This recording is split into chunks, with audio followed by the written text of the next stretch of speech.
നമുക്ക് നമ്മളോട് തന്നെ ചോദിക്കാൻ പറ്റിയ ഏറ്റവും വലിയൊരു ചോദ്യമാണ്, നമ്മുടെ ജീവിതത്തിൽ ഏതാണ് ഏറ്റവും വിലപിടിപ്പുള്ളത്? ഈ ഒരു ചോദ്യം കണക്ക് യെശയ്യായുടെ പുസ്തകം 2-ാമത്തെ അധ്യായത്തിൽ യെശയ്യ നമ്മൾ ഇതിലേക്ക് ചോദിപ്പിക്കുന്ന ഒരു കാര്യം പറയുന്നുണ്ട്.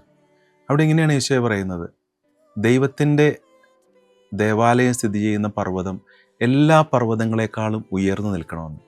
യെശയ്യക്കറിയാം, ഈ ജെറുസലേം ദേവാലയം നിൽക്കുന്ന സ്ഥലം ഏറ്റവും ഉയർന്ന സ്ഥലമെന്നല്ല, മറിച്ച് ഇത് ഉയർന്നു നിൽക്കണമെന്നാണ് യെശയ്യ പറയുന്നത്. അതായത് കർത്താവിന് നമ്മുടെ ജീവിതത്തിൽ ഏറ്റവും കൂടുതലുള്ള പ്രാധാന്യം നൽകണം.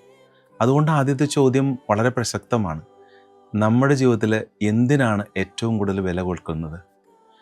പോൾ തില്ലിക്ക് എന്ന് പറയുന്ന പ്രൊട്ടസ്റ്റൻ്റ് തിയോളജിയൻ ഇങ്ങനെയാണ് പറയുന്നത്: നിങ്ങളുടെ ജീവിതത്തെ അടയാളപ്പെടുത്താനായിട്ട് ഏറ്റവും നല്ല ചോദ്യം ഇതാണ്: നിങ്ങൾ എന്തിനെയാണ് ആരാധിക്കുന്നത്? ആ ചോദ്യം കേൾക്കുമ്പോൾ നമ്മൾ പറയും, യേശുവിനെയാണ് ആരാധിക്കുന്നത്.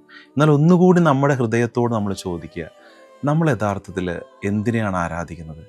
ദൈവത്തിനല്ലാതെ മറ്റു പലതിനും നമ്മൾ പ്രാധാന്യം കൊടുക്കുകയും അതിനെ മുകളിൽ നിർത്തുകയും ചെയ്യുമ്പോൾ നമ്മൾ ആരാധിക്കുന്നത് അതിനെയാണ്. കർത്താവിനെക്കുറിച്ച് പറയുന്ന വാക്യം ഇങ്ങനെ: ഡോമിനോസ് യേസൂസ് എന്ന കർത്താവ്, ആ യേശു ക്രിസ്തു എല്ലാത്തിനേക്കാളും ഉയർന്നു നിൽക്കുന്ന നമ്മുടെ സർവസ്വമാകുന്ന കാര്യമാണ്. അപ്പോൾ യഥാർത്ഥത്തിൽ ഈ യെശയ്യായുടെ പുസ്തകത്തിലൂടെ യെശയ്യ ഇങ്ങനെ കർത്താവിൻ്റെ മല ഉയർന്നു നിൽക്കണമെന്ന് പറയുമ്പോൾ അതിൻ്റെ പ്രതിഫലനത്തെക്കുറിച്ച് പറയുന്നുണ്ട്. അവസാനത്തിൽ യെശയ്യ പറയുകയാണ്: നിങ്ങളുടെ കുന്തങ്ങളെല്ലാം വാക്കത്തികളാകും, നിങ്ങളുടെ യുദ്ധങ്ങളെല്ലാം തീരും, നിങ്ങൾ യഥാർത്ഥത്തിൽ സമാധാനത്തിലേക്ക് വരും.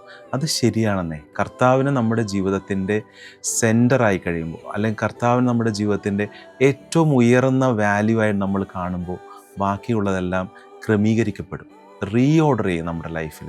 അപ്പോൾ ഈ ഒരു ചോദ്യം പ്രധാനപ്പെട്ടതാണ്. നമ്മൾ എന്തിനെയാണ് ഏറ്റവും കൂടുതൽ വില കൊടുക്കുന്നത്? ആ ചോദ്യം നമ്മളുടെ ഉള്ളിലേക്ക് വരുമ്പോൾ, കർത്താവ് നമ്മുടെ ഉള്ളിൽ ഏറ്റവും വലിയ സ്ഥാനത്തേക്ക് വരുമ്പോൾ തീർച്ചയായിട്ടും എല്ലാം തന്നെ ഒന്ന് റീഓർഡർ ചെയ്യപ്പെടും. ഈ അടുത്ത് കുറച്ച് നാളുകൾക്ക് മുമ്പ് ഇറങ്ങിയ ഒരു മനോഹരമായിട്ടുള്ള സിനിമയാണ് കുംബളങ്ങി നൈറ്റ്സ്. അതിൻ്റെ ആരംഭത്തിൽ അതിലെ ക്യാരക്ടേഴ്സ് എല്ലാം തന്നെ വിവിധ തരത്തിലുള്ള പ്രശ്നങ്ങളിലാണ്. അവരുടെ ലൈഫ് പലതരത്തിലാണ്.